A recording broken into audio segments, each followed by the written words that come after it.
What was it like playing with your dad? Because I don't know if anybody else is probably, I know LeBron wants to be able to play with his son, LeBron Jr., but I'm not so sure that we're ever going to see what you and your father accomplished again.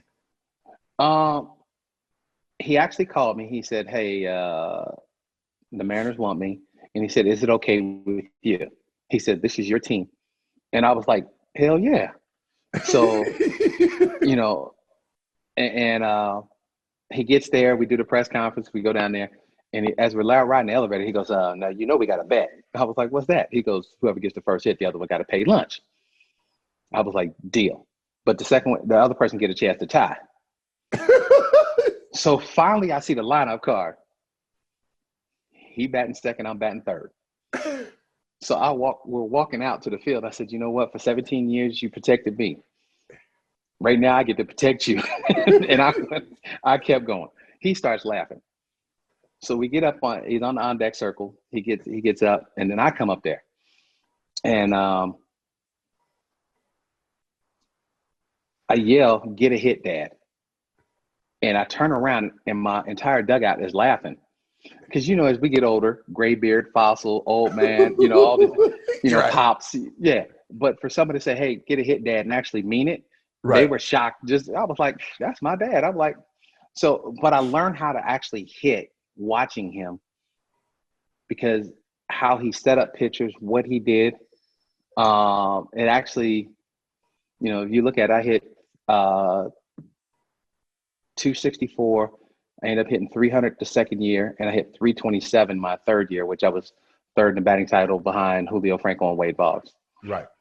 But I got a chance to learn how to hit just watching them. And sometimes, you know, and now we look at it, some of the greatest quarterbacks of all time in your sport, they sat behind somebody who was a monster. Yes. And learned. And it's the same thing. I got to see somebody who I look like perform right in front of me.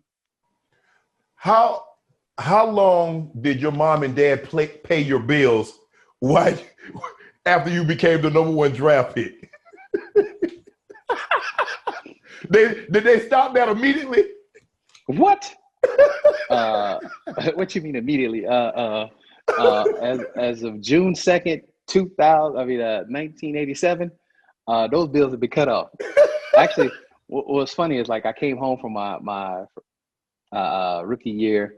And I'm sitting there, you know, coming home late. You know, all my friends, you know, they in college, so they got weird hours. So I'm coming home at like 3 o'clock in the morning, 4 o'clock in the morning. Mom worried about me. Dad over there like this. You know how dads are sometimes. So he finally comes and says, hey, man, I'm going to just let you know your mom's worried about you. You can't just be coming in at this type of night. You know, right. Either you stay out or you know. You be home at midnight. Right. Or if you want to be the man, you're going to pay some of these bills. So he gave me he had me go down there, and he drafted a contract that I would pay $200 a month. I'm like, I'm arguing. I ain't paying $200 at my own house. He's like, then you don't live here. You find your own place. So I paid him. But no one I knew the chain of command. So right. I gave it to him. He gave it to Mom. Mom gave it back to me. I know how this works. Right. You know what to do. Hit the subscribe button to become an official member of Club Shay Shay, where we always do something for two something.